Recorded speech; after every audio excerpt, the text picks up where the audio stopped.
Hi friends, आपका स्वागत है करियर पाथ पे यूट्यूब चैनल में। आज हम बात करेंगे Himachal Pradesh state cooperative bank में जूनियर क्लर्क की रिक्रूटमेंट के बारे में। साथ में ये समझने की कोशिश करेंगे कि इस एग्ज़ाम की तैयारी कैसे की जा सकती है।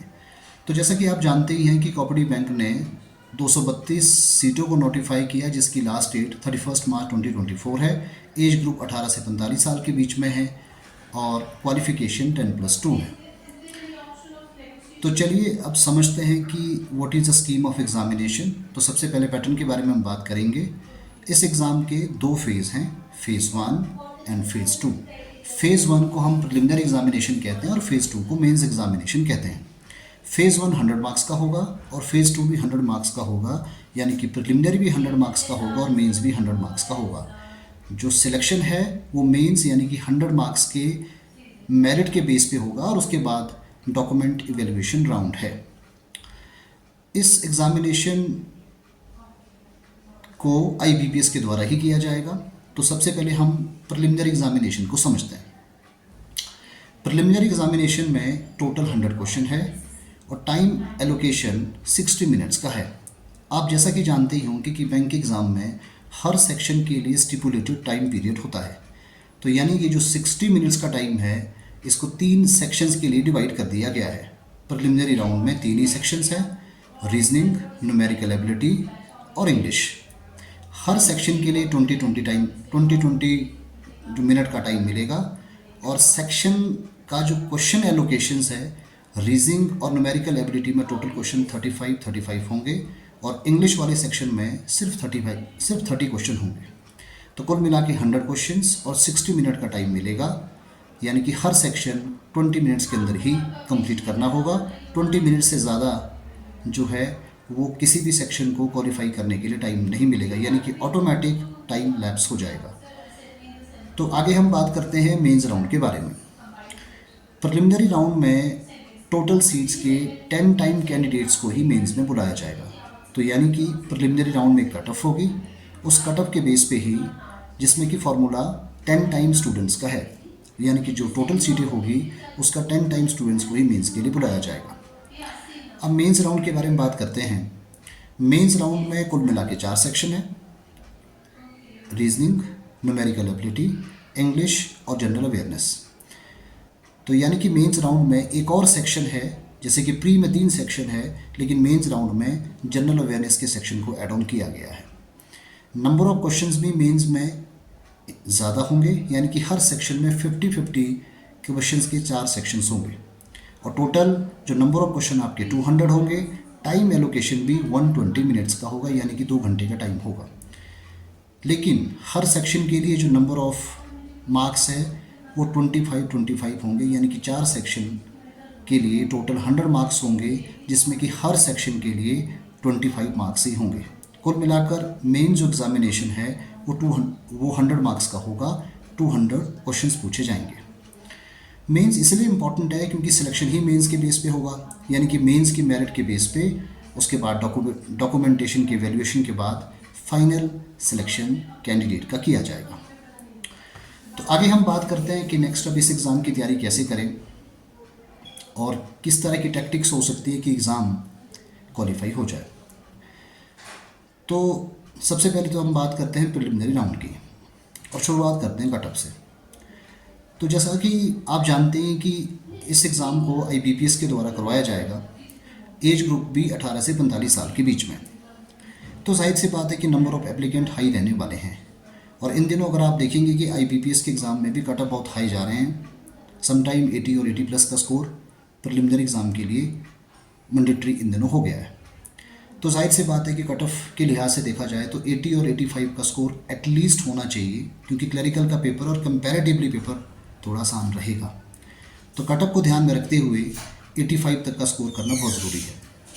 एक और बात भी ध्यान में रखनी बहुत ज़रूरी है कि हर सेक्शन को क्वालिफाई करना ज़रूरी है, यानी कि कोई एस्पिरेंट अगर 2 सेक्शन में बहुत अच्छा स्कोर करता है और अनफॉर्चुनेटली किसी एक सेक्शन को डिसक्वालीफाई हो जाता है, यानी कि सेक्शनल कट ऑफ को क्वालिफाई नहीं कर पाता है, तो प्रिलिमिनरी राउंड क्वालिफाई नहीं होगा। तो पहली चीज़ जो दिमाग में रखनी है वो है कट ऑफ, जो कि हमारा टारगेट 80+85 का होना चाहिए। सेकंड पॉइंट जो माइंड में होना चाहिए that is sectional cut off. Sectional cutoff को क्वालिफाई करना भी ज़रूरी है। अब आगे बात करते हैं मेंस राउंड की। मेंस राउंड में number of question as compare to pre increase हैं।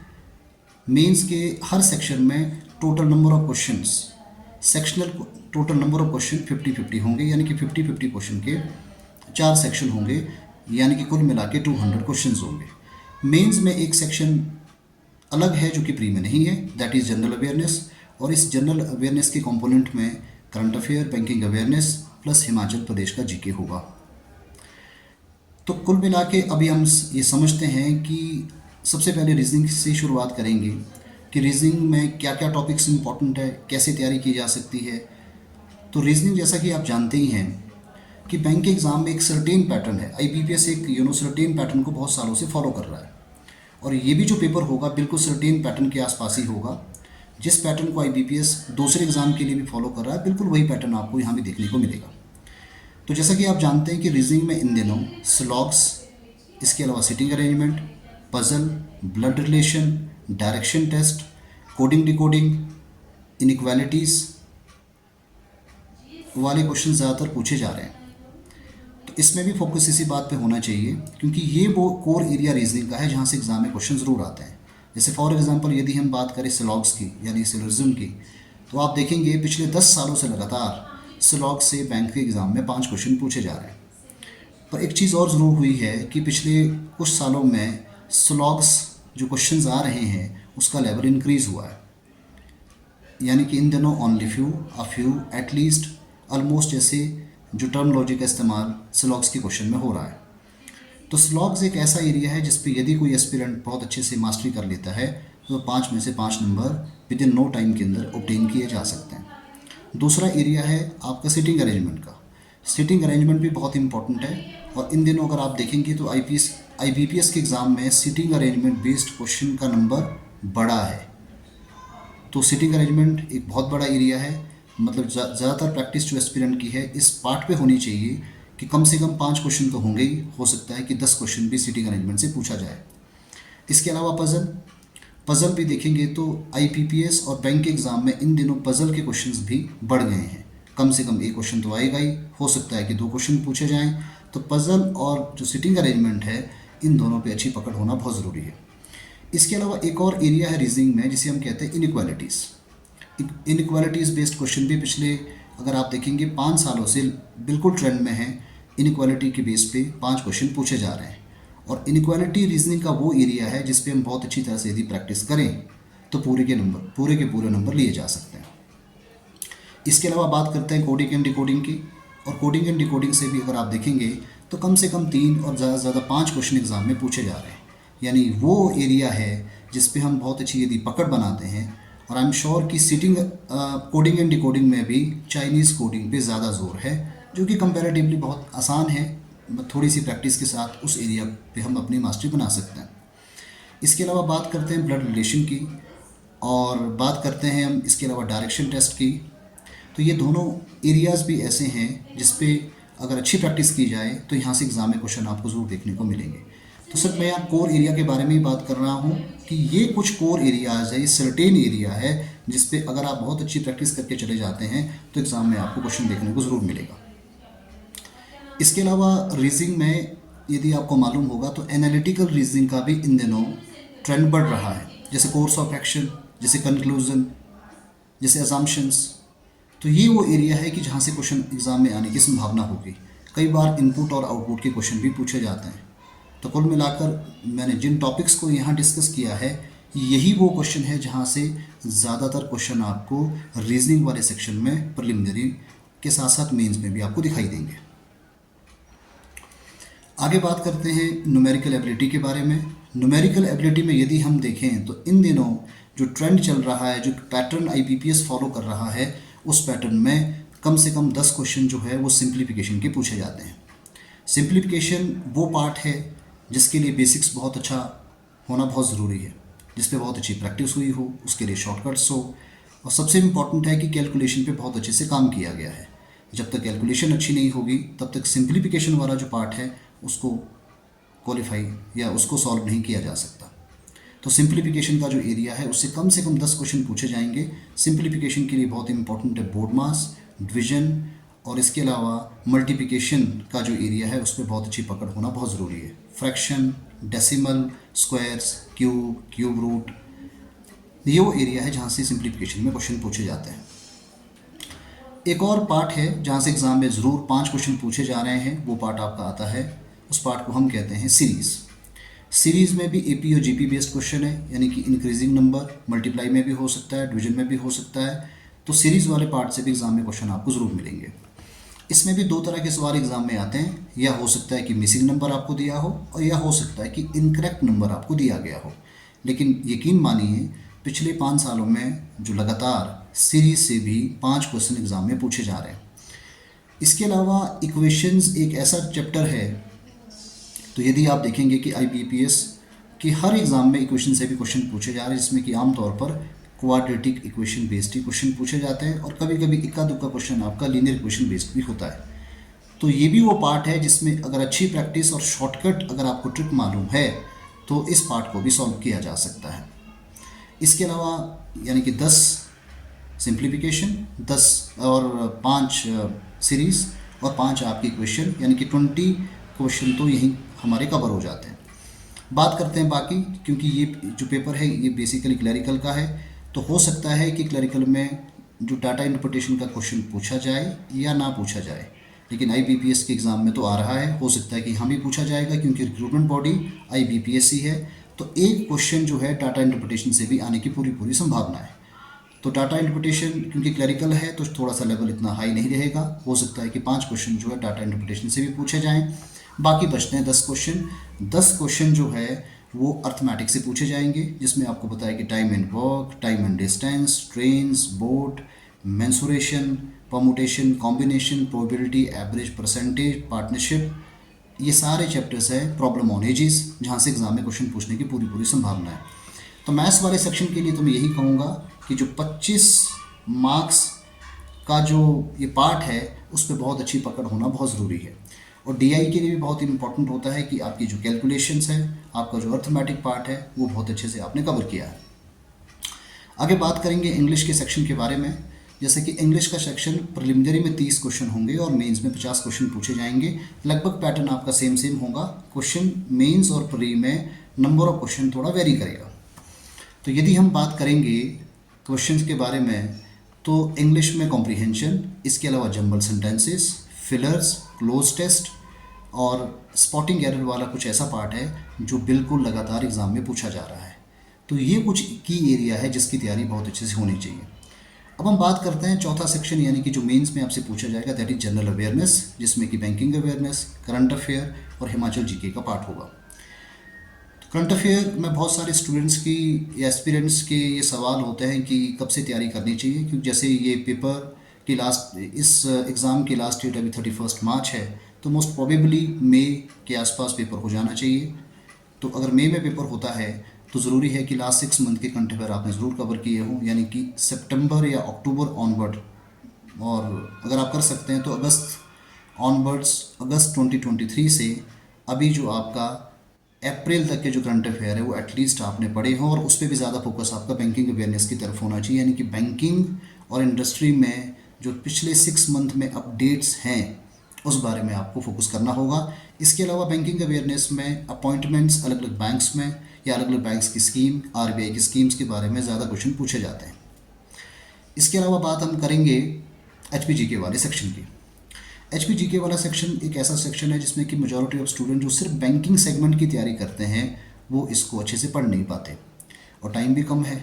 इस कम पीरियड के अंदर HPGK को थॉरोली कवर करना बहुत मुश्किल काम है। तो एक ओवरऑल हिमाचल प्रदेश का एक प्रोफाइल अगर आप इस पीरियड में पढ़ पाते हैं, जिसमें कि एक मोटा माटी आइडिया ज्योग्राफी के बारे में और मोटा माटी आइडिया हिमाचल प्रदेश की रियासतों के बारे में, हिस्ट्री के बारे में, और मोटा माटी आइडिया यहाँ के कल्चर के बारे में, इकोनॉमी के बारे में और करंट जो सिनेरियो के बारे में यदि आप पढ़ के चले जाते हैं तो HPGK वाला सेक्शन भी आप क्वालिफाई कर सकते हैं। एक और इम्पॉर्टेंट बात है कि इस एग्ज़ाम को क्वालिफाई करने के लिए GK वाला सेक्शन ही चंक होगा, क्योंकि मेजॉरिटी ऑफ एस्पिरेंट जो बैंकिंग एग्ज़ाम की तैयारी कर रहे होते हैं, इंग्लिश, रीजनिंग और मैथ्स, ये 3 ऐसे सेक्शन होते हैं कि जिसमें सबकी लगभग जो एक अच्छी तैयारी करने वाले कैंडिडेट्स होते हैं उनकी तैयारी एक जैसी होती है। तो डिसाइसिव जो फैक्टर है जिसके बेस पे जो सिलेक्शन होगा उस पोर्शन आपका जीके वाला पार्ट ही रहता है, यानी कि जीके जो है जनरल अवेयरनेस वाला पार्ट ही बहुत डिसाइसिव रोल प्ले करता है। तो ऐसे एस्पिरेंट जो इस एग्ज़ाम में अभी बैठने वाले हैं उनके लिए यही इम्पॉर्टेंट पॉइंट है, इम्पॉर्टेंट बात है कि जीके की तैयारी अभी से शुरू कर देनी चाहिए। लेकिन हाँ, प्रिलिमिनरी राउंड है, जब तक प्री क्वालिफाई नहीं होगा मेंस तो दूर की कड़ी होगी। तो उसके लिए ज़रूरी है कि रीजनिंग, मैथ्स और इंग्लिश की आपको लगातार प्रैक्टिस करनी होगी। तो ये तो हुआ पूरा एग्जामिनेशन, प्री और मेंस। अब हम बात करते हैं कि इस एग्ज़ाम की तैयारी करने के लिए किन बिंदुओं पे आपको गौर करना होगा, किस तरह से इस एग्ज़ाम को क्वालिफाई किया जा सकता है। तो सबसे पहली बात है सिलेबस आपका क्या है, सिलेबस क्लियरली आपको मालूम होना चाहिए। एंड द सेकंड थिंग, जैसे मैंने अभी इससे पहले कोर एरियाज़ बताया, तो इस बात पे ज़्यादा जोर देने की आवश्यकता है कि कोर एरिया आपने आइडेंटिफाई किया हो जहाँ से ज़्यादातर क्वेश्चन एग्ज़ाम में पूछे जाते हैं और उसकी बहुत अच्छी प्रैक्टिस की हो। एंड द थर्ड थिंग, जब तक बेसिक्स क्लियर नहीं होंगे तब तक ना तो रीजनिंग और ना तो मैथमेटिक्स यानी कि न्यूमेरिकल एबिलिटी तब तक सॉल्व नहीं किया जा सकता। बेसिक के साथ साथ हर चैप्टर के शॉर्टकट्स आपको ज़रूर आने चाहिए, स्पेशली मैथमेटिक्स और रीजनिंग में भी जहाँ शॉर्टकट्स की ज़रूरत पड़ती है। तो शॉर्टकट्स, ट्रिक्स आपको ज़रूर पता हो ताकि आपकी कैलकुलेशन स्पीडी हो सके, क्योंकि इस एग्ज़ाम में सबसे बड़ा खेल जो है वो स्पीड और एक्यूरेसी का ही होगा। स्पीड तभी हो सकती है जब आपके पास आपके बेसिक्स क्लियर हो और इसके साथ साथ आपके पास शॉर्टकट हो, ताकि हर क्वेश्चन का जो रिस्पांस टाइम है आपका रिड्यूस हो सके। उस बात पे ज़्यादा जोर देना है कि जो रिस्पांस टाइम है वो आपका डिक्रीज़ हो सके। तो शॉर्टकट, कॉन्सेप्ट प्लस आपकी रेगुलर प्रैक्टिस, जब तक रेगुलर प्रैक्टिस नहीं होगी और मैनुअल प्रैक्टिस नहीं होगी, कोशिश ये करनी है कि जो आपकी कैलकुलेशन है उसको जितना कम आप कर सकें, आपका रिटर्न कम हो जाए और आपकी मेंटल कैलकुलेशन आपकी बढ़ती चली जानी चाहिए। कि जितनी ज़्यादा आपकी मेंटल कैलकुलेशन बढ़ती चली जाएगी, आपके क्वेश्चन को सॉल्व करने का जो रिस्पांस पीरियड होगा, रिस्पांस टाइम होगा, वो ऑटोमेटिक तरीके से रिड्यूस होना शुरू हो जाएगा। और इसके अलावा कि जब आपने अच्छी तरीके से पूरा कवर कर लिया है तो उसके बाद आपको मॉक्स की लगातार प्रैक्टिस करनी होगी। मतलब यानी एग्ज़ाम देने से पहले कम से कम आपने 10 मॉक्स अटैम्प्ट ज़रूर करने हैं। और ये जो 10 मॉक्स हैं इसमें भी हर मॉक में आपको ध्यान इस बात का रखना है कि प्रीवियस मॉक से जो आप प्रेजेंट मॉक देंगे उसमें आपका स्कोर इंक्रीज़ होते रहना चाहिए। ये कुछ ऐसे पॉइंट्स हैं जिस पे आपको गौर करने की आवश्यकता है। कम टू इंग्लिश, बहुत सारे स्टूडेंट्स की प्रॉब्लम होती है कि इंग्लिश वाले सेक्शन में वो अच्छा स्कोर नहीं कर पाते, क्योंकि बैंकिंग के एग्ज़ाम में इंग्लिश जो है वो फंक्शनल इंग्लिश पे ज़्यादा जोर होता है। Grammatical section, core grammatical section bank के एग्ज़ाम में नहीं आता।